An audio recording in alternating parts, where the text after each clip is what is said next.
Record कर ले, आप में से बहुत सारे बच्चे हो ही नहीं।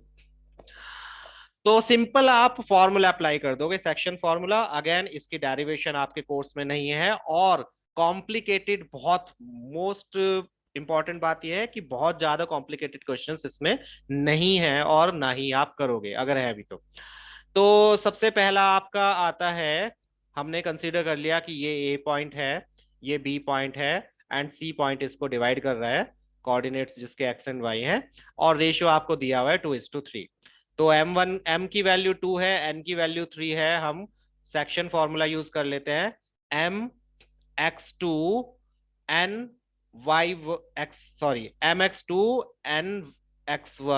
Upon M+N, then My2 plus N, Y1 M+N। यहां से प्लीज रिलेट कर लो, आप ध्यान से देख लो।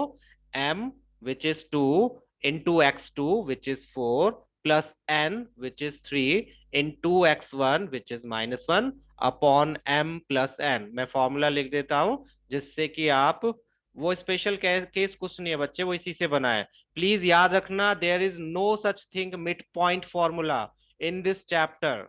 ये कई टीचर्स बोलते हैं कि मिड पॉइंट फॉर्मूला यूज कर लो, there is no such thing mid point formula. यहाँ पर जो भी है आपका ये सेक्शन फॉर्मूला ही है, इसी फॉर्मूले से आपका काम चल जाएगा। So you do do not need to use any other thing. Also important thing, आपके कोर्स में सिर्फ इंटरनली डिवाइड ही है, अगर कहीं पर एक्सटर्नली लिखा है तो आप उसको नहीं करोगे सॉल्व। ठीक है, वो करने की निकिता जरूरत नहीं है, अभी आपको पता चल जाएगा। प्लीज सिर्फ और सिर्फ इंटरनली डिवाइड वाले क्वेश्चन ही करने हैं। अगर आप फालतू क्वेश्चन करना चाहते हो, do in your own time. Internally means आपको कोई इंटरनली का मतलब उसी लाइन पर पॉइंट लाई कर रहा है, बस यही समझो अभी आप। एक्सटर्नली आपके कोर्स में नहीं है तो मैं कंफ्यूज भी नहीं करूंगा। इंटरनली मींस वो पॉइंट उसी लाइन पर लाई करता है, दैट्स इट। ठीक है। मैंने जैसा कि बोला था, इस चैप्टर में आपके कोर्स में दो फॉर्मूलाज हैं, उन्हीं दो फॉर्मूलाज पर कंसंट्रेट करो। No special case, no externally, no triangle का area, nothing else, just these two formulas. एक फॉर्मूला और आएगा, लेकिन वो मैं आपको तभी बताऊंगा जब मैं कंफर्म कर लूंगा कि वो आपके कोर्स में हो सकता है या नहीं। हालांकि वो लास्ट 3-4 ईयर्स से मैंने कभी भी देखा नहीं एग्जाम में आते हुए, स्टिल मैं आपको बता दूंगा, लेकिन उसके लिए आप थोड़ा वेट करो। वो आपके कोर्स में बुक के हिसाब से तो नहीं है, सीबीएसई के हिसाब से भी नहीं है। अब टीचर्स के हिसाब से हो तो प्री बोर्ड के लिए मैं आपको बता सकता हूँ। एनीवेज, तो यहाँ से आपको वैल्यूज बिल्कुल बहुत केयरफुली देखनी है। केयरफुली का मीनिंग है बहुत केयरफुली रखनी है वैल्यूज, क्योंकि यहाँ पर मोस्टली प्रॉब्लम क्या होती है, जब हम MX2 लिखते हैं तो 2 की मल्टीप्लाई -3 मीन्स वाई में कर देते हैं। ये मेरे से भी गलती होती है, डेट्स वाई मैं आपको भी बता रहा हूँ, हो सकता है आप लोग ना करो पर मुझसे हो जाती है कई बार, तो मुझे चेक करना पड़ता है हर एक सॉल्यूशन को 2-3 बार। यहाँ पर भी मैंने देखकर ही लिखा है, आई होप कि कोई इश्यू ना हो। इसको जब हम सॉल्व करेंगे तो हमें बस वैल्यूज मिल जाएंगी। प्लीज बॉड मास का ध्यान रखना, एंड कॉमा जरूर लगा देना, बिकॉज हमारे पास एक्स और वाई दोनों की वैल्यूज हैं। ये एब्सिसा है और ये ऑर्डिनेट है, इनको सॉल्व किया तो हमारे पास आंसर क्या आया, 1 और 3। यस, इसको सॉल्व किया आंसर 1 आया, इसको सॉल्व किया आंसर 3 आया। ये कोऑर्डिनेट्स है किस पॉइंट के, जो इस लाइन को 2:3 के रेशियो में डिवाइड कर रही है। ठीक है, किसी को कोई प्रॉब्लम है प्लीज पूछो, शूट योर क्वेश्चंस। अगर किसी को कोई प्रॉब्लम है, इससे संबंधित कोई जानकारी चाहिए, बहुत इजी है, जबरदस्ती कॉम्प्लिकेटेड नहीं करना है प्लीज। बहुत दो ही फॉर्मूलाज हैं और दोनों ही बहुत इजी हैं। अगर आप कोऑर्डिनेट सही से पुट करोगे, वैल्यू सही से पुट करोगे, तो आई डोंट थिंक कि इसमें कोई भी प्रॉब्लम आनी चाहिए। सिंपल कैलकुलेशन है, नथिंग एल्स।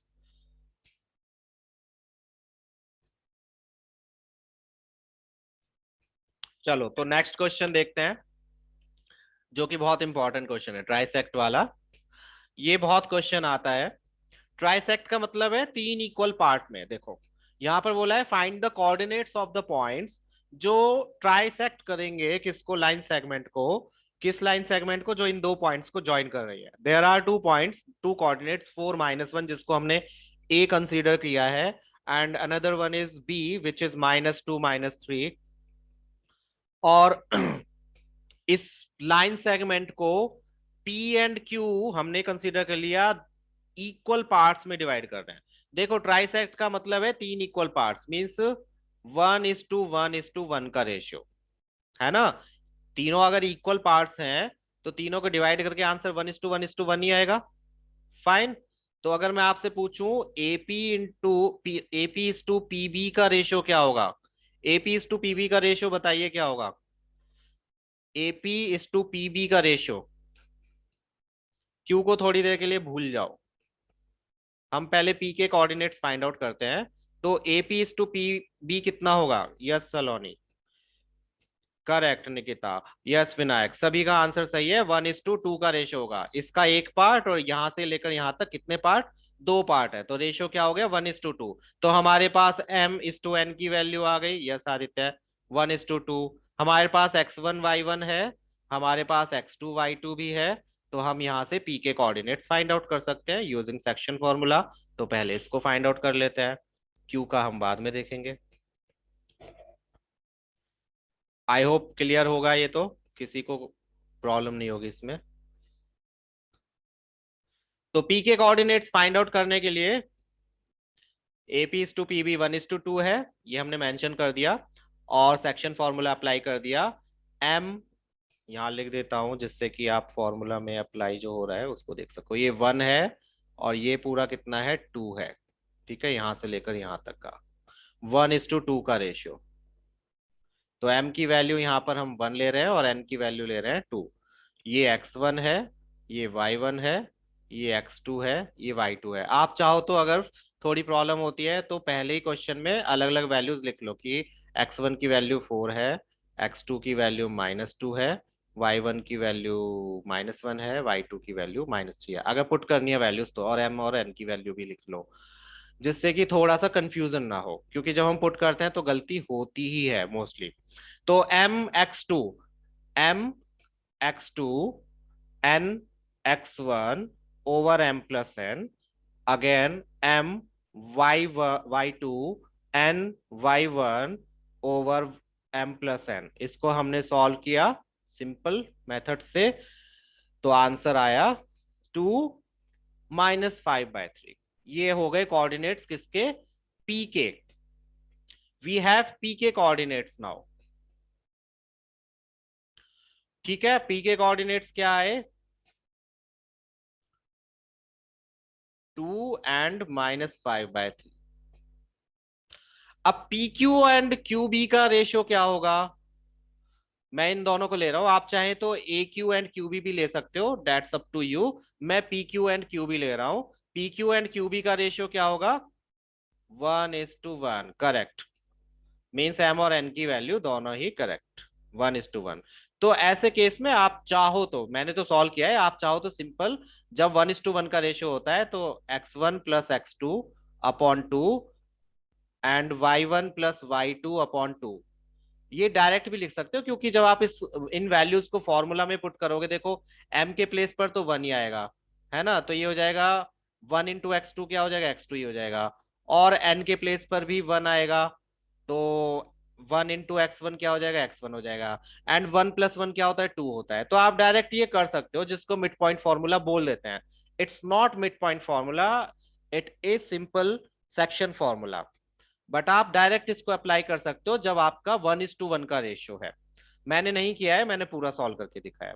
सो यहां पर मेरे पास 1:1 का रेशियो है, मेरे पास इसके कोऑर्डिनेट्स भी हैं और मेरे पास इसके भी कोऑर्डिनेट्स हैं। मुझे क्यू के कोऑर्डिनेट्स फाइंड आउट करने हैं। सिंपल हमने सेक्शन फॉर्मूला अप्लाई किया, m(x2 n(x1 over 1+1 my2 my1 over 1+1।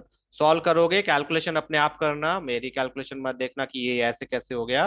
खुद से कैलकुलेट करो, सिंपल मल्टीप्लीकेशन डिवीजन है, तो आंसर आ जाएगा 0 - 7/3। सो हमारे पास पी एंड क्यू दोनों के ही कोऑर्डिनेट्स आ गए। The coordinates of the points which are trisecting the line segment, trisecting means 3 equal parts में जो इसको डिवाइड करते हैं, those are 2 -5/3 and 0 - 7/3। Easy question है ट्राइसेक्शन का। ऐसा एक क्वेश्चन और है जिसमें 4 पार्ट्स में डिवाइड कर रहा है, आई थिंक क्वेश्चन नंबर 7 और 8 समथिंग लाइक दैट, उसमें 4 पार्ट्स में वो डिवाइड कर रहा है, तो वो भी ऐसा ही होगा। Yes, you can take any ratio, but यहाँ पर तो रेशियो पता था सलोनी, कुछ भी रेशियो नहीं ले सकते हो आप। यहाँ पर तो रेशियो 1:1:1 था, है ना? ये भी 1 था, ये भी 1 था, और ये भी 1 था। तो आप 1:2 का रेशियो लो या 2:1 का रेशियो लो, लेना इन्हीं से ही रिलेट करके है। ठीक है, इन्हीं को यूज करके हम कुछ भी रेशियो नहीं लेंगे, जो क्वेश्चन में बोला है उसी के हिसाब से लेंगे। Got it? वो आपकी मर्जी है कि आप पी पॉइंट पहले निकालना चाहते हो या क्यू पॉइंट पहले निकालना चाहते हो, उससे कोई फर्क नहीं पड़ेगा, आंसर कभी भी चेंज नहीं होगा। आप चाहो तो पहले क्यू का फाइंड आउट कर लो, इसको 2:1 लेकर, ये 2 हो जाएगा, ये 1 हो जाएगा, तो 2:1 का रेशियो लेके क्यू का कोऑर्डिनेट फाइंड आउट कर सकते हो, है ना? डिफरेंट डिफरेंट वेज हैं, कैलकुलेशन आप अपने हिसाब से कर सकते हो। AP:PB, क्योंकि हमें पी के कोऑर्डिनेट निकालने थे, वही तो मैं बता रहा हूँ अक्षत। मुझे अगर पी के कोऑर्डिनेट निकालने हैं और मेरे पास ए का कोऑर्डिनेट है और बी का कोऑर्डिनेट है, तो मुझे किसका रेशियो चाहिए होगा? ए से लेकर पी तक का और पी से लेकर बी तक का। नो, यस, बिल्कुल हो सकता है AP:PQ हो सकता है, लेकिन उस क्यू की तो मेरे पास वैल्यू ही नहीं है। मैं फिर x2 और y2 की जगह किसको पुट करूंगा? मेरे पास x2 और y2 तो है ही नहीं। अगर मैं AP:PQ लूंगा, तो मैं x2 और y2 के प्लेस पर किसको पुट करूंगा? x2 और y2 हम किसको कंसीडर कर रहे हैं? बी वाले को। ये हमने x2 और y2 कंसीडर करे, तो हमें फिर रेशियो भी कहां से कहां तक लेना पड़ेगा? ए से लेकर पी तक का और पी से लेकर बी तक का। अगर मैंने ए से पी तक का लिया और पी से क्यू तक का लिया, तो मुझे क्यू के कोऑर्डिनेट्स चाहिए होंगे, क्योंकि मुझे x2 और y2 की वैल्यूज भी पुट करनी है फॉर्मूला में, और वो वैल्यूज यहाँ पर गिवन नहीं है। डेट्स वाई मैंने पी से लेकर क्यू ना लेकर पी से लेकर बी तक का ले लिया पूरा रेशियो। समझ में आया? आप रेशियो उन पॉइंट्स के बीच का लोगे जिनके कोऑर्डिनेट्स आपको पता हैं, जिनके कोऑर्डिनेट्स नहीं पता हैं, ऐसे दो पॉइंट्स को एक ही फॉर्मूला में इंक्लूड नहीं करोगे। उससे क्या होगा? आपके पास बहुत सारे वेरिएबल्स आ जाएंगे जिनकी वैल्यू आपके पास नहीं होगी। समझ आया? हमें इसका रेशियो तो पता था एपी और पी क्यू का, लेकिन क्यू के कोऑर्डिनेट्स नहीं पता थे, तो हम वैल्यूज x2 और y2 के प्लेस पर जो पुट करते वो हमें नहीं मिलती।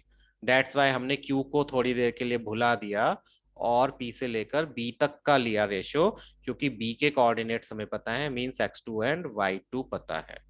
आई होप क्लियर हो गया होगा कि आपको कौन से कोऑर्डिनेट लेने हैं कौन से नहीं लेने हैं। अगेन कुछ भी ले सकते हो, बस आपके पास वो वैल्यूज होनी चाहिए, सो डैट आप फॉर्मूला में पुट कर सको। अगर आप एपी और पीक्यू लोगे, तो फिर आपको जो आंसर मिलेगा वो एक्स और वाई की फॉर्म में ही आएगा, जो आपके यूज का नहीं होगा। ठीक है, कोई मुश्किल? सारे प्रश्न ऐसे ही हैं करीब करीब। जो थर्ड वाला क्वेश्चन है या फोर्थ वाला है, जो गमले वाला है, वो आप खुद करके देखोगे अपने फ्री टाइम में, वो आपका होमवर्क है। फाइन, गमले वाला क्वेश्चन आप खुद करोगे, जिसकी फोटो भी दे रखी है, और जरूर कर लेना, क्योंकि एमसीक्यूज में वो बहुत आता है क्वेश्चन। फेवरेट क्वेश्चन है एमसीक्यूज का कोऑर्डिनेट ज्योमेट्री से, थोड़ा ट्रिकी भी है, और उसमें डिस्टेंस फार्मूला भी यूज हो रहा है, उसमें सेक्शन फार्मूला भी यूज हो रहा है, तो उसको आप करके देख लेना प्लीज। उसमें कोऑर्डिनेट्स भी आपको खुद से फाइंड आउट करने हैं। गमले कितने कितने मीटर की दूरी पे रखे हैं, कितने गमले रखे हैं, ध्यान से क्वेश्चन पढ़ना प्लीज।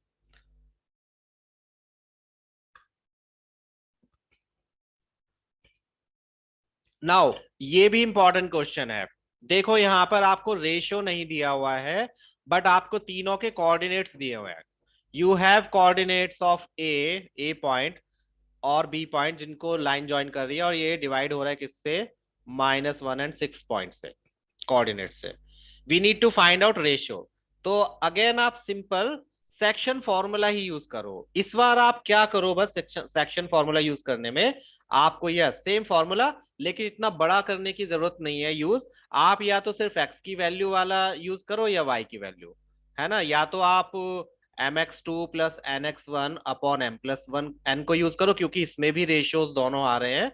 या फिर आप my2 + my n y1 over m+n इसको यूज करो। दोनों में से किसी एक को ही करो, दोनों को करने की जरूरत नहीं है, क्योंकि यहां पर आपको रेशियो दोनों ही प्रेजेंट है दोनों ही केसेस में। तो हम क्यों दो दो बार यूज करें, हम इसको सॉल्व करें तब भी रेशियो सेम ही आएगा, इसको सॉल्व करें तब भी रेशियो सेम आएगा।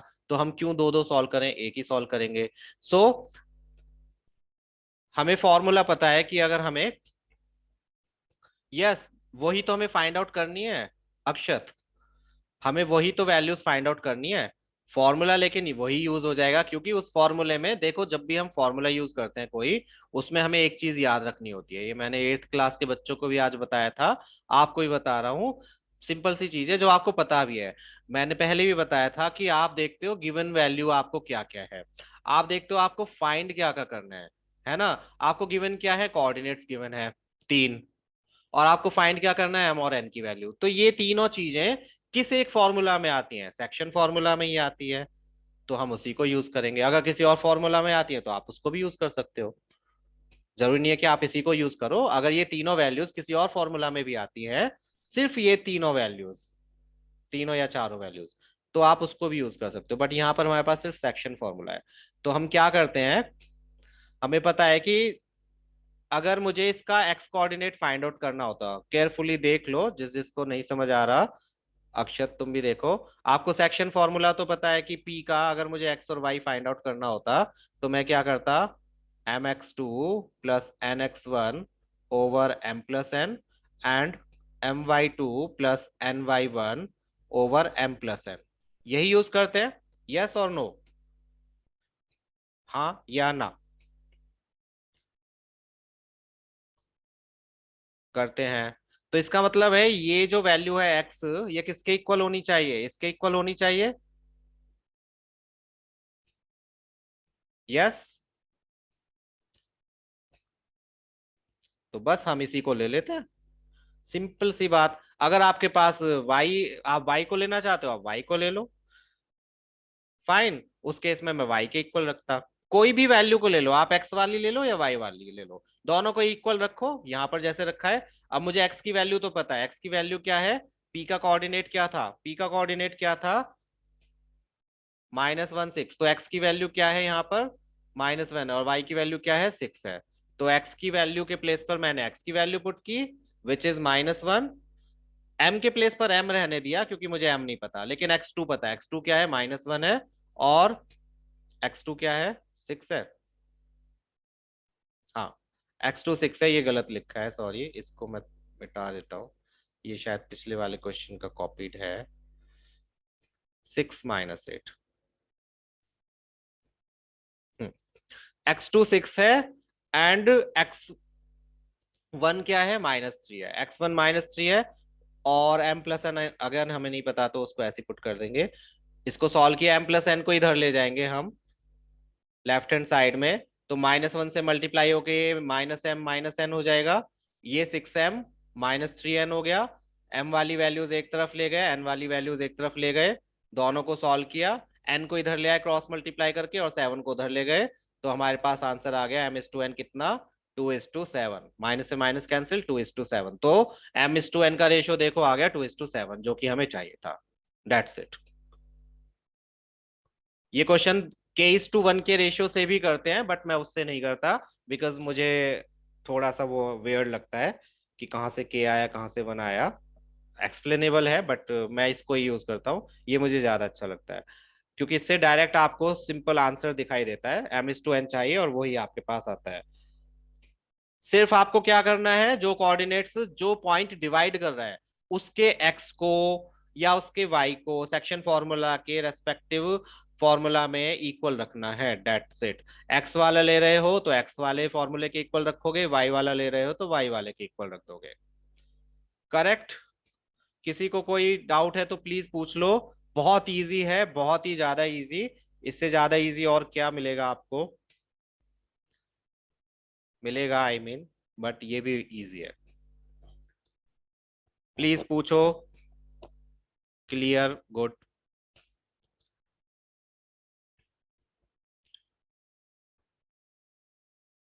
निकिता, डाउट।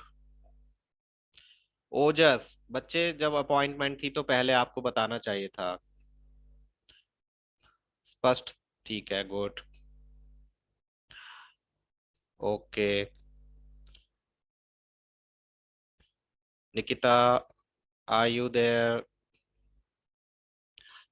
कोई नोट कर रहे हो तो कर लो, फिर मैं दूसरे क्वेश्चन को कराता हूँ, ऐसा ही कुछ कुछ।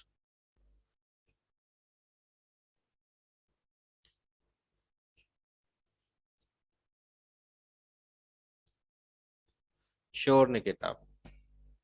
ये वाला हो गया, समझ में आ गया।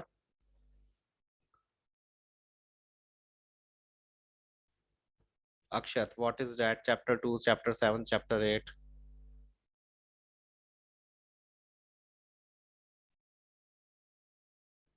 तुम्हारे पीटी में आ रहे हैं ये चैप्टर्स? ओके, फेल हो फिर तुम। ये हाँ, इसके बाद वाली एक्सरसाइज आपके कोर्स में नहीं है सलोनी, तो वो नहीं करनी है। ये लास्ट एक्सरसाइज है इस चैप्टर की। तो जो वीडियो इसलिए नहीं अपलोड कर रहा हूँ विनायक, क्योंकि बहुत सारे बच्चे एब्सेंट रहते हैं और वो सोचते हैं हम तो वीडियो देख लेंगे। तो मैं उन्हें क्यों बेनिफिट दूं वीडियो भी देखने का, जब क्लास में नहीं आ सकते तो फिर वीडियो भी देख के क्या फायदा है। करूंगा, डोंट वरी। मैंने आज बोला था कि मैं करूंगा अपलोड, और मैंने करी भी हुई है एक्चुअली। बट मैंने उनके लिंक शेयर नहीं किए हुए, they are not visible to anyone और एवरीवन। जिसको मैं लिंक शेयर करूंगा उसी को वो विजिबल होगी। ओके, देखते हैं। Let's see. सो ये वाला प्रश्न सबको समझ में आ गया, रेशियो फाइंड आउट करने का। एक और प्रश्न है, चलो देखते हैं। ऐसा ही।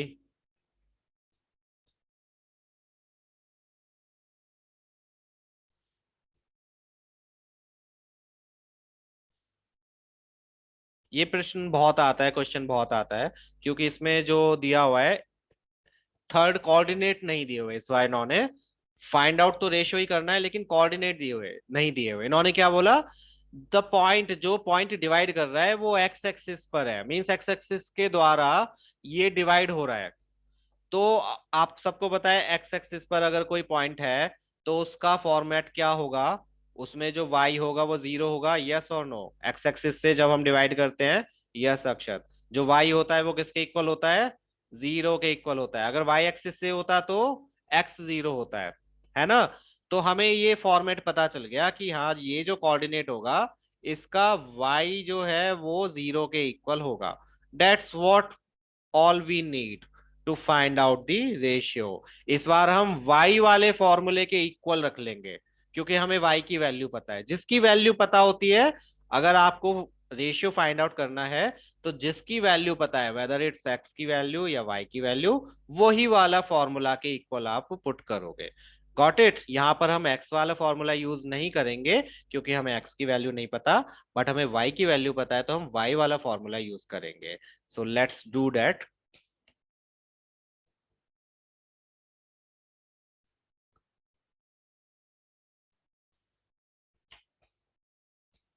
यस, बाकी सब सेम है। बिल्कुल सेम वही क्वेश्चन जो अभी हमने किया था। रेशियो हमने कंसीडर किया m/n। y की वैल्यू हमें पता है जीरो है। ये आप मेंशन कर देना कि क्यों है y की value zero. Since point p is lying on x axis, so coordinates of p should be in the form of x zero, means y तो जीरो ही होगा। x कुछ भी हो सकता है बट y जीरो होगा। सो हम y की वैल्यू लेते हैं। y के जो कोऑर्डिनेट्स होते हैं उसे फाइंड आउट करने के लिए हम ये फॉर्मूला अप्लाई करते हैं। y के प्लेस पर y की वैल्यू, m के प्लेस पर m रहेगा, y2 के प्लेस पर y2 की वैल्यू, y1 के प्लेस पर y1 की value, m plus n again same रहेगा। तो y के प्लेस पर जीरो पुट किया, ये तो उधर क्रॉस मल्टीप्लाई करके जीरो हो जाएगा।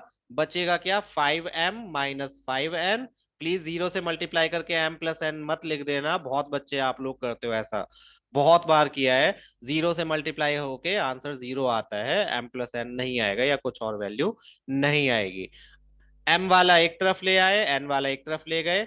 तो 5m इक्वल्स टू 5n हो जाएगा, माइनस माइनस मैंने कैंसिल कर दिया, कैलकुलेशन अपने आप कर सकते हो आप। और फिर हमने क्रॉस मल्टीप्लाई कर दी, तो आंसर क्या आया, क्या आंसर आया बताओ, m/n का रेशियो क्या हो गया, क्या आया रेशो, 1:1 सलोनी, 1:2 नहीं, 1:1, यस सलोनी करेक्ट। सो 5:5 नहीं बच्चे, उसको रेशियो जब भी लिखते हैं हम उसको बिल्कुल सिंप्लीफाइड उसमें लिखते हैं फॉर्म में। सो 1:1 रेशियो, इससे क्या पता चलता है पी क्या चीज है, पी पॉइंट क्या है, क्या आप बता सकते हो, इसका कुछ नाम दे सकते हो, what is P point for A B, A B क्या, ए बी का पी पॉइंट क्या है, मिड पॉइंट है, 1:1 के रेशियो में डिवाइड कर रहा है, मींस इक्वल पार्ट्स में डिवाइड कर रहा है, that's why we call it mid point, yes it's mid point of A B. Fine. अब लेकिन क्वेश्चन में ये भी पूछा है m+n विल बी जीरो, बच्चे m+n को इधर मल्टीप्लाई करोगे तो यस जीरो हो जाएगा, नहीं हो जाएगा, m+n को इधर मल्टीप्लाई करोगे तो जीरो, जीरो से जब मल्टीप्लाई करोगे, दैट्स व्हाट वी डिड, ठीक है।